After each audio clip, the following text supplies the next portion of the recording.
Dragon Ball. Given that it's the 15th highest grossing brand ever of all time, chances are you've at least heard of it. If not Dragon Ball, then perhaps Dragon Ball Z or the name Son Goku at the very least. Those tangentially familiar with it, the series, have a conception that it has very little in the way of plot and quite a lot in the way of two guys screaming at each other to power up and duking it out while the rest of the cast watches, gasps, and might say something about how super powerful the combatants are.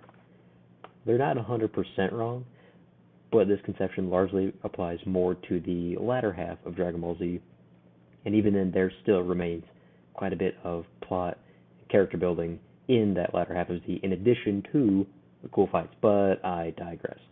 My point is, this misconception overlooks the mountains of world building, character building, and sense of adventure present in the original Dragon Ball series, which comprises the first 16 volumes of what is collectively known as Dragon Ball in Japan.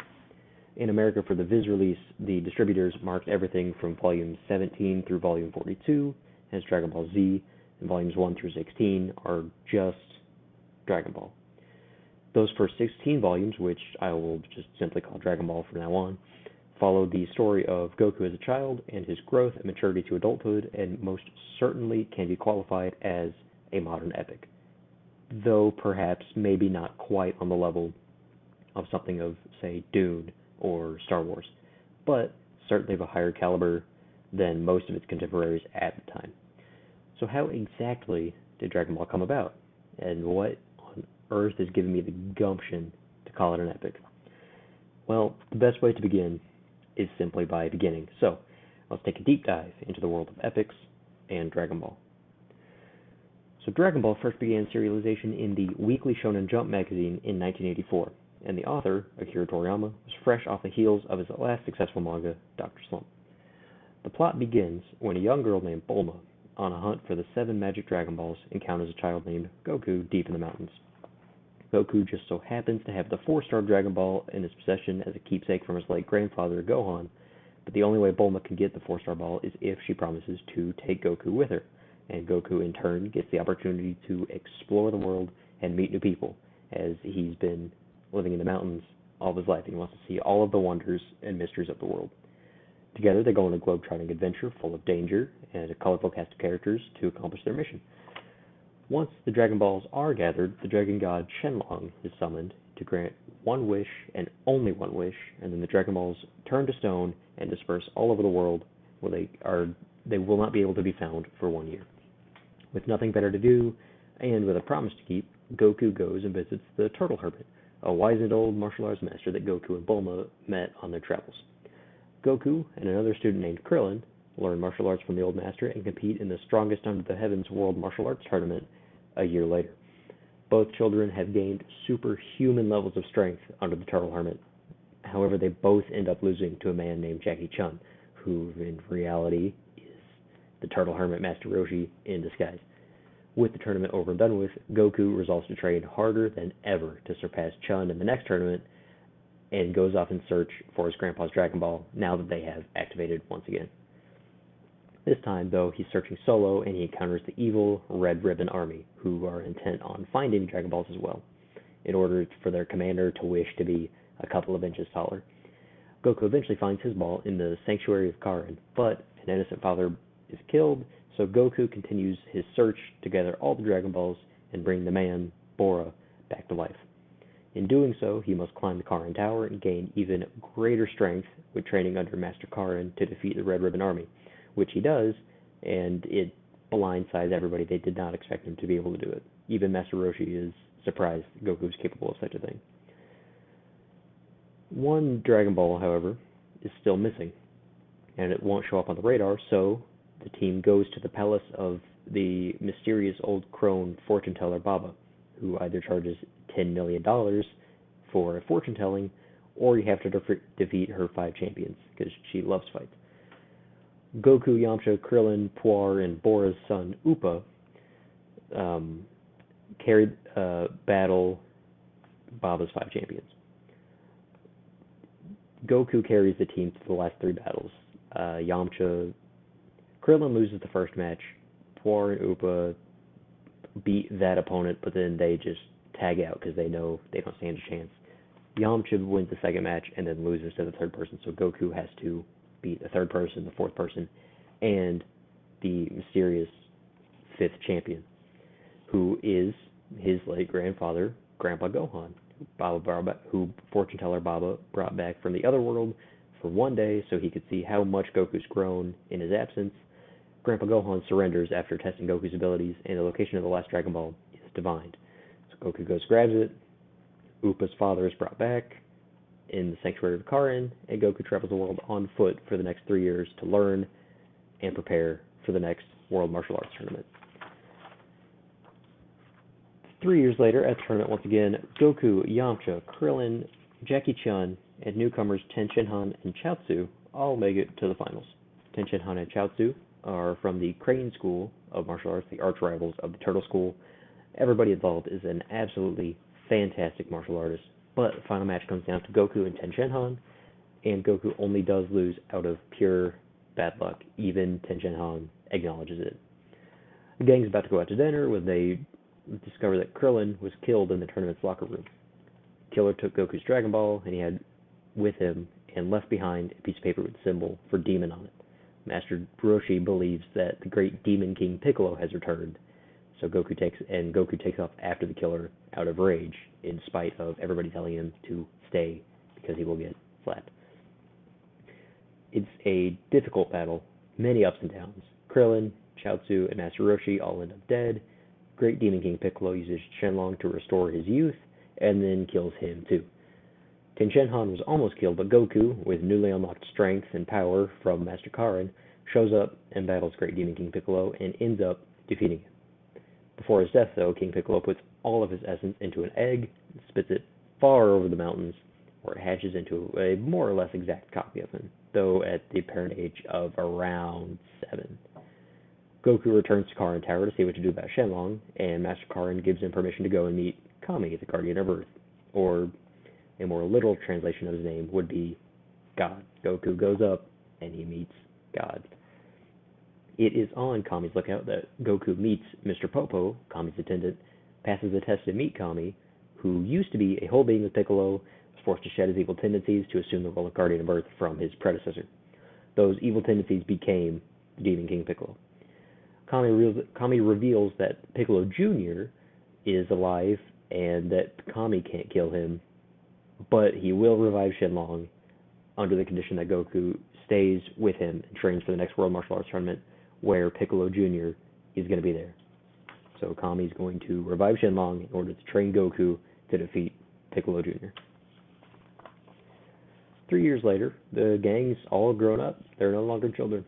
The tournament is exciting, with many ups and downs, even a surprise marriage, but in the end it all comes down to Goku and Piccolo. It's a rough battle, and nearly the entire island the tournament's hosted on is destroyed, but Goku manages to defeat Piccolo in the end. He even goes one step further and defies Kami's will and does not let Kami kill Piccolo. He revives Piccolo back to full health and vows to get even stronger so that he can cleanly beat Piccolo if he decides to commit evil again. Piccolo flees, declaring he'll be back. Kami offers his job to Goku, and Goku defies Kami once again and takes off with his new bride, Chi-Chi, which concludes the story of Dragon Ball and sort of preps things for the start of Dragon Ball Z, which takes place 4 or 5 years after the events of Dragon Ball. Now, this is a very, very simplistic overview, and as such, a lot of the comedy, plot, character moments, they're lost. But this is the super basic structure of the plot. So is it an epic? Yes. Okay, why?